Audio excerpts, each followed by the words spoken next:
নমস্কার, দেখছেন রিপাবলিক বাংলা। আপনাদের সঙ্গে রয়েছি আমি পৌলমী। শুরু করছি দেশের কথা, দশের কথা। আফগানিস্তানে এখন খবরের শিরোনামে পাঞ্জশির। প্রতিরোধ বাহিনীর দাপটে সেখানে রীতিমতো কোণঠাসা তালিবানরা।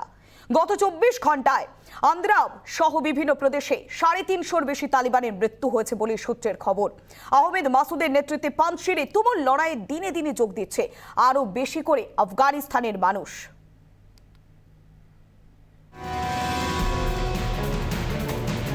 জায়গাটার নাম পাঞ্জশির। খবরের শিরোনামে থাকা আফগানিস্তানের এই এলাকা গোটা বিশ্বের সামনে রাখছে লড়াইয়ের নজির। বুক চিতিয়ে তালিবান জঙ্গির মোকাবেলা একেই বলে। নর্দার্ন অ্যালায়েন্সের প্রতিরোধের সামনে এভাবেই পালাতে বাধ্য হল তালিবান।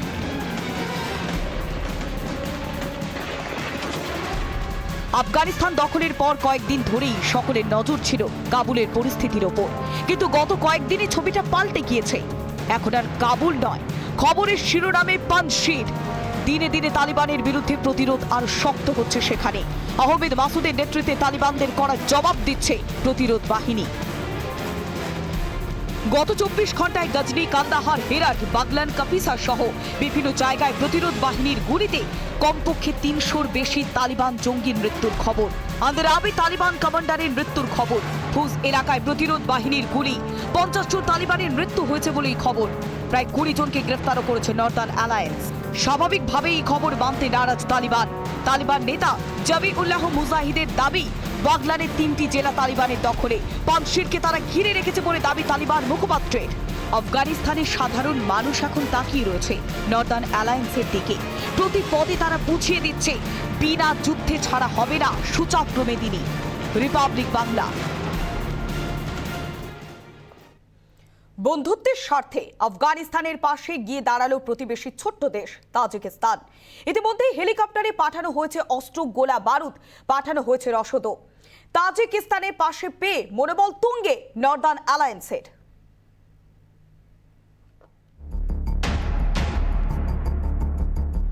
তালিবান বিরোধী লড়াইয়ে তাজিকিস্তানের পাশে পেল নর্দার্ন অ্যালায়েন্স। প্রথমবার কোনো বিদেশি শক্তিকে সমর্থন পেয়ে রীতিমতো চাঙ্গা সেনা। ইতিমধ্যে হেলিকপ্টারে অস্ত্রশস্ত্র, প্রচুর গোলা বারুদ, রসদ পাঠিয়েছে তাজিকিস্তান। আগামী দিনে আফগানিস্তানের অন্যান্য প্রতিবেশীরাও তালিবান বিরোধী যুদ্ধে সামিল হবে বলে মনে করা হচ্ছে। তাজিকিস্তানের সঙ্গে আফগানিস্তানের সম্পর্ক নতুন নয়। 1992 সাল থেকে বন্ধুত্বের সম্পর্ক। দুই দেশের মধ্যে 1300 কিলোমিটার সীমান্ত। তাজিকিস্তানের দুশানবে এবং খরতে আফগানিস্তানের দূতাবাস। আফগানিস্তানের কাবুল এবং মাজার শরীফে তাজিকিস্তানের দূতাবাস। আফগানিস্তানে রয়েছে অন্তত 80,000 তাজিক শরণার্থী। অন্তত 1 লক্ষ আফগান শরণার্থীকে আশ্রয় দিতে প্রস্তুত তাজিকিস্তান। অন্তত 1600 আফগান সেনা আশ্রয় নিয়েছে তাজিকিস্তানে। তাজিকিস্তানের সঙ্গে বরাবর সুসম্পর্ক বজায় রেখে এসেছে প্রাক্তন রাষ্ট্রপতি হামিদ কারজাই। আফগানিস্তানের বর্তমান পরিস্থিতি আগাম আঁচ করতে পেরে শরণার্থীদের আশ্রয় দেওয়ার ব্যবস্থা করেছে তাজিকিস্তান। তালিবানদের বিরুদ্ধে আফগানিস্তানের পাশাপাশি সরব ছিল তাজিকিস্তানও। তাই জল্লাদদের উল্লাস থামাতে এবার পাশে দাঁড়াতে এগিয়ে এলো তারা। রিপাবলিক বাংলা। আহমেদ মাসুদ এবং আমরুল্লাহ সালেহ এরাই একসঙ্গে লড়াই করছে, যারা 1 ইঞ্চিও জমি ছাড়তে নারাজ।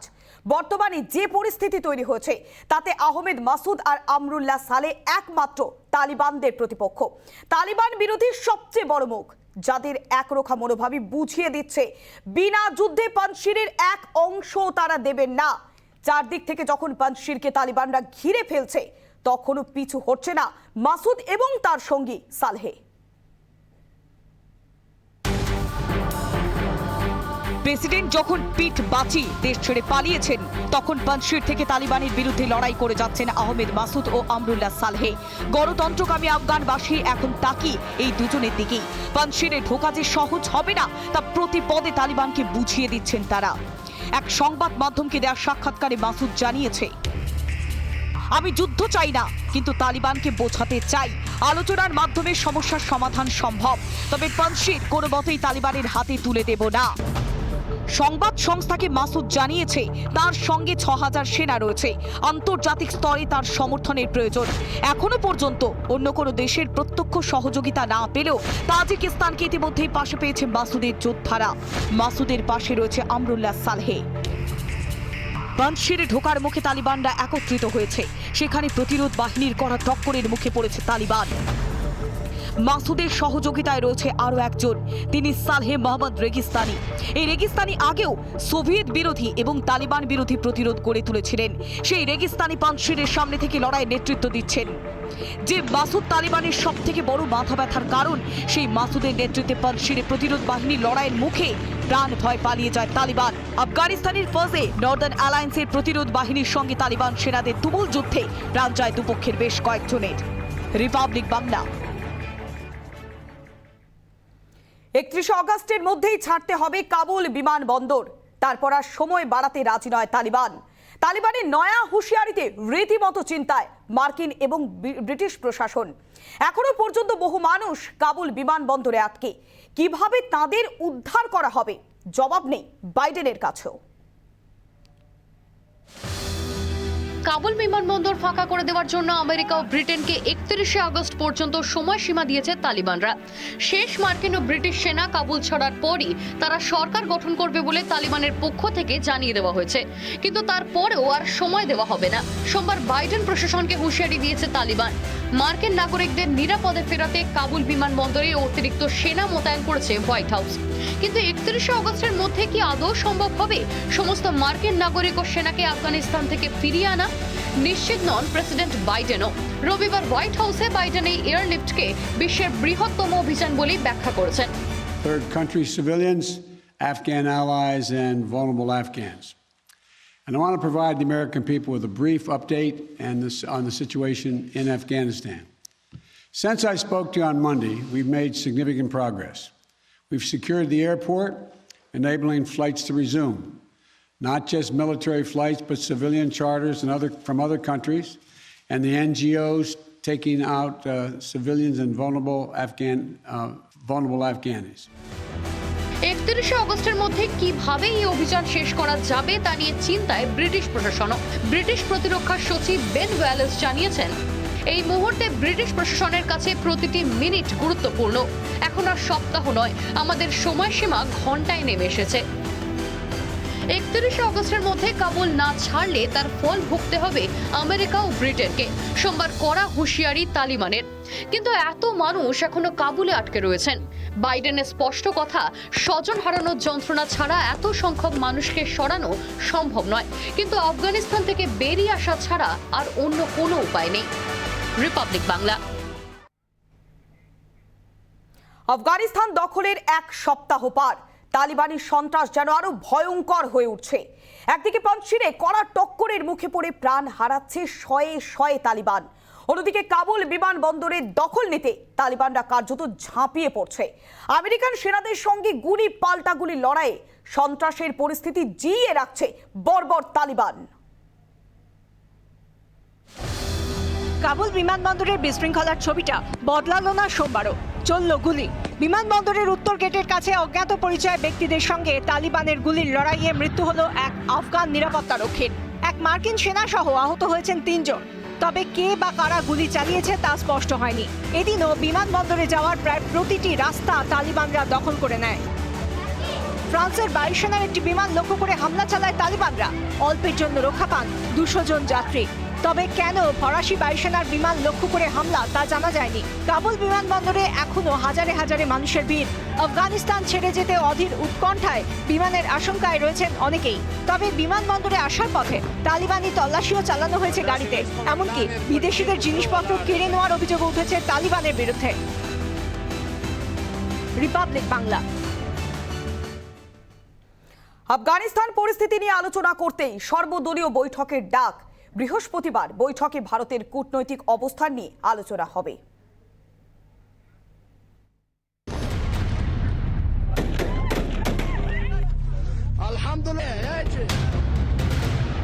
উত্তপ্ত আফগানিস্তান, তালিবানি দখলের পর আটকে পড়া ভারতীয়দের ফেরাতে উদ্যোগ নিয়েছে কেন্দ্র।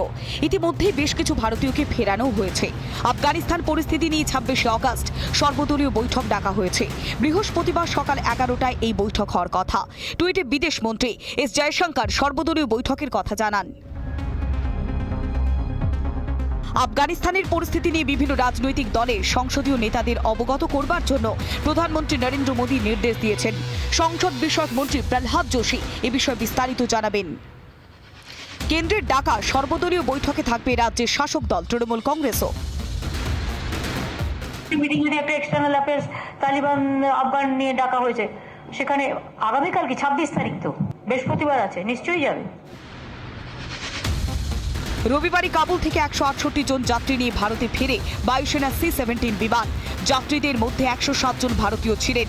যাত্রীদের মধ্যে আফগানিস্তানের 2 শিখ সাংসদও ছিলেন। এর পাশাপাশি তাজিকিস্তানের রাজধানী দুশানবে এবং কাতারের দোহা হয়ে এয়ার ইন্ডিয়া, ইন্ডিগো এবং বিস্তারার বিমানে ভারতে ফেরেন আফগানিস্তানে বসবাসকারী আরও বেশ কিছু ভারতীয়। রিপাবলিক বাংলা। প্রতিরোধ গড়ে তুলছে প্রতিরোধ বাহিনী, পানশিরে এসে পৌঁছচ্ছে সাহায্য। ইতিমধ্যেই ট্যাঙ্ক এসে পৌঁছেছে প্রতিবেশী দেশ তাজিকিস্তান থেকে। এর আগেও বার্তা দেওয়া হয়েছিল যে তালিবান বিরোধী যে প্রতিরোধ গড়ে উঠছে সেখানে সর্বসম্মতভাবে রয়েছে তাজিকিস্তান এবং তাজিকিস্তানের পক্ষ থেকে যুদ্ধ ঘোষণা করা হয়েছে। পানশিরে এসে পৌঁছলো সাহায্য, পড়শি দেশ থেকে এসে পৌঁছলো ট্যাঙ্ক। এর আগে রসদ এবং অস্ত্রশস্ত্র এসে পৌঁছেছে, এবার পৌঁছলো ট্যাঙ্ক। সরাসরি নিউজরুম থেকে রয়েছে আমাদের সিনিয়র এডিটর ময়ূক রঞ্জন ঘোষ। ময়ূক, এর আগে আমরা দেখেছিলাম যে রসদ অস্ত্রশস্ত্র এসে পৌঁছেছে, এবার ট্যাঙ্ক এসে পৌঁছলো।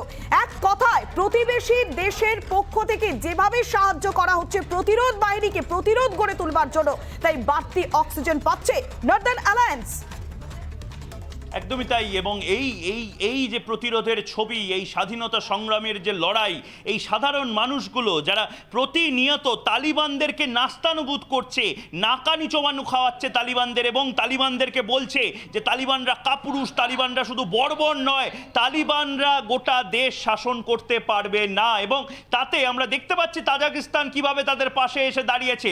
এই যে সাধারণ মানুষগুলো, আমরুল্লাহ সালের যে নেতৃত্বে যে মানুষগুলো লড়াইটা করছে, 1.5 লাখ মানুষ রাস্তায় নেমে পড়েছে এবং তারা যারা একের পর এক প্রদেশে আশার আলো ফুটিয়ে উঠছে, শেষ যে স্পর্ধাটা সেই স্পর্ধা দেখাতে সক্ষম হচ্ছে, তারা হচ্ছে এই পানশিরের মানুষগুলো। সিংহ শাবকের মতন লড়াই করছে বলা হচ্ছে, সিংহ শাবকের মতন একের পর এক এলাকা দখল করার যে লড়াই, একের পর এক তালিবানিদের রোধ করে দেওয়ার যে লড়াই, একের পর এক তালিবানরা পিঠ বাঁচিয়ে দৌড়াচ্ছে, কাপুরুষের মতন তালিবানেরা দৌড়াচ্ছে। এবং সেই ছবি রিপাবলিক বাংলায় আমরা দেখাচ্ছি যে ছবিগুলো মানুষকে দেখানো উচিত। স্বাধীনতা সংগ্রামের লড়াই বলেছিল তালিবানরা, তালিবানের দালাল ইমরান খান বলেছিল যে এটা হচ্ছে স্বাধীনতা সংগ্রাম, এটা হচ্ছে দাসত্ব থেকে মুক্তি।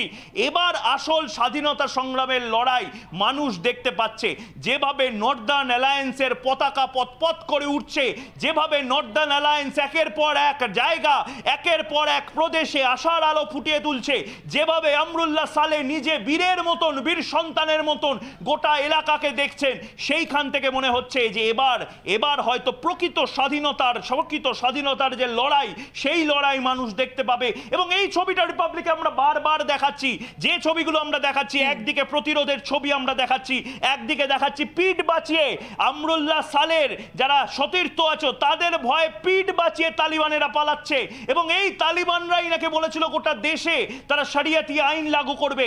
এই তালিবানরা এবার বুঝতে পারছে যে মহিলাদেরকে কুকুর ছাগলের মতন বাড়িতে রাখার নিদান যারা দিয়েছিল তাদের পুরুষত্বে আঘাত লেগেছে এবং তারা এবার কাপুরুষের মতন পালাচ্ছে। আমরা যে ছবি বারবার দেখিয়েছি, আমরা যে ছবি দেখাচ্ছি যে মর্টার লঞ্চ করছে, একদিকে বাঁদিকে আমরা দেখাচ্ছি মর্টার লঞ্চের ছবি, তালিবানদের কোথাও গিয়ে আপ্রাণ চেষ্টা, একবার হলেও ঘুরে দাঁড়ানোর চেষ্টা, সেই চেষ্টা বারবার ব্যর্থ হচ্ছে। স্বাধীনতা সংগ্রামী যারা আছেন, আমরুল্লাহ সালের নেতৃত্বে যারা আছেন, তারা ঠিক করেছেন, মরণপণ লড়াই করেছেন যে এবার তালিবান মুক্ত করবে তারা গোটা আফগানিস্তানকে। এবার এই আশার আলোটাই দেখাচ্ছে। পাশাপাশি আমরা দেখতে পেয়েছি তাজিকিস্তান কিভাবে যুদ্ধ ঘোষণা করেছে, পাশাপাশি দেখতে পাচ্ছি মার্কিন যুক্তরাষ্ট্র যারা ভয়ে লেজ গুটিয়ে পালিয়েছিল, তারা এবার ফিরে এসে বলছে যে না, আমরা বিমানবন্দরটাকে রক্ষা করব, বিমানবন্দরে একটাও যদি মার্কিন নাগরিকের কিছু হয় আমরা ছেড়ে কথা বলবো না।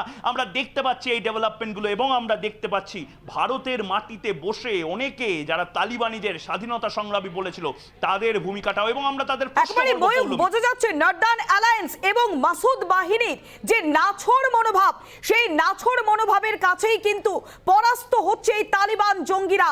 সে কারণেই প্রতিবেশী দেশ থেকে সাহায্য পাচ্ছে, এবং যে মার্কিন একটা সময় তাদের শান্তি চুক্তির আগেই সেনা প্রত্যাহার করে নিয়েছিল, তারাও কোথাও গিয়ে এবার আফগানিস্তানে এসে এই যে প্রতিরোধ বাহিনীর সঙ্গে এককাট্টা হওয়ার চেষ্টা করছে। তাদের এই নাছোড় মনোভাবের কাছেই কি সবাই হার মানলো? নর্দার্ন অ্যালায়েন্সের এই যে নাছোড় মনোভাবের কাছেই? একদমই তাই। তুমি জানো যে এর আগেও 90-এর দশকে যখন সমান পরিস্থিতি হয়েছিল, তখন সেই সশস্ত্র আন্দোলন, এই সশস্ত্র বিপ্লবটাই নর্দার্ন অ্যালায়েন্সের আন্ডারে হয়েছিল, এই সশস্ত্র বিপ্লবটাই পাঞ্চশিরে হয়েছিল। আবার দর্শকদের বলে দিই, পাঞ্চশির মানে 5টা সিংহ। এই 5টা সিংহের মধ্যে একটা সিংহ কোথাও গিয়ে যেন মনে হচ্ছে আমরুল্লাহ সালেহ। এই সিংহ শাবকেরা যারা রাস্তায় নেমে পড়েছে, এই অস্ত্র শস্ত্রগুলো যারা নিয়ে রাস্তায় নেমে পড়েছে, তাদের কিন্তু বিনা যুদ্ধে নাহি দিব সূচগ্র মেদিনীর মতন 1 ইঞ্চি জমি তারা ছাড়তে রাজি নয়। 1 ইঞ্চি জমি তারা একেবারে বোঝা যাচ্ছে 1 ইঞ্চিও জমি ছাড়তে নারাজ এই প্রতিরোধ বাহিনী। তাই পাঞ্চশিরের মতো জায়গা থেকে তাদের লড়াই এখনো পর্যন্ত জারি থাকছে, এবং এই তালিবান বাহিনী কোথাও গিয়ে, এই যে তালিবান জঙ্গিরা কোথাও গিয়ে এই নর্দার্ন অ্যালায়েন্সের এই প্রতিরোধের কাছে কোথাও গিয়ে পরাস্ত হচ্ছে। অনেক ধন্যবাদ। সরাসরি ছিল নিউজ রুম থেকে আমাদের সিনিয়র এডিটর ময়ূক রঞ্জন ঘোষ।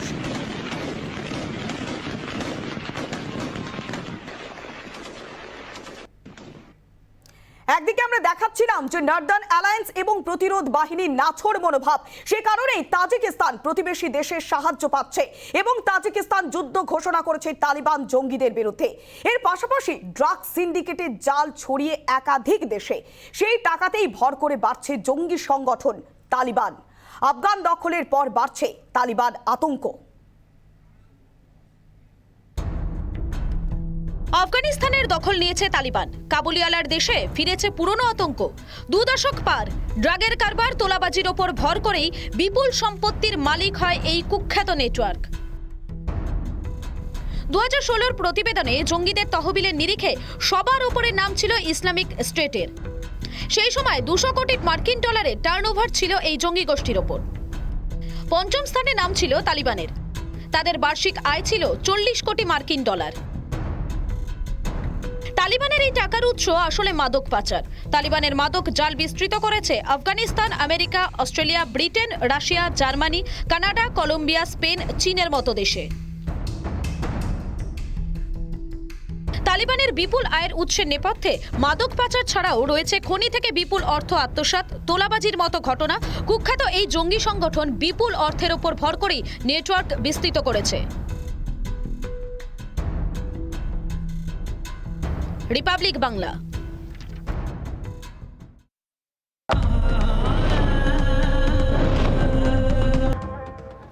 তালিবান শাসনের আফগানিস্তান থেকে দ্রুত গতিতে ফেরানো হচ্ছে ভারতীয় নাগরিকদের। রবিবার প্রায় 400 জনকে কাবুল থেকে ফেরানো হয়। সোমবারও কাবুলের হামিদ কারজাই আন্তর্জাতিক বিমানবন্দর থেকে নাগরিকদের দেশে ফেরানোর প্রক্রিয়া জারি রেখেছে দিল্লি।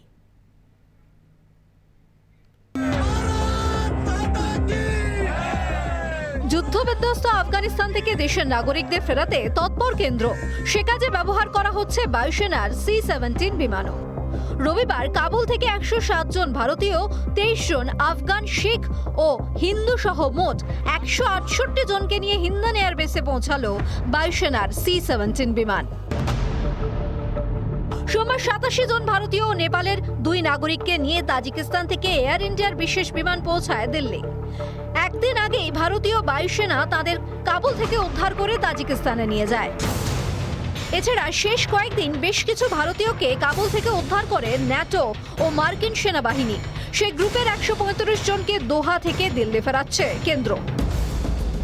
দেশের নাগরিকদের যুদ্ধবিধ্বস্ত আফগানিস্তান থেকে ফেরানোই প্রধান লক্ষ্য কেন্দ্র সরকারের। প্রত্যেক ভারতীয়র দেশে ফিরে আসা পর্যন্ত এই উদ্ধার কাজ জারি থাকবে। আফগানিস্তানের রাজনৈতিক পরিস্থিতি নিয়ে চলতি সপ্তাহেই ভারতের অবস্থান নিয়ে সিদ্ধান্ত হতে পারে। রিপাবলিক বাংলা।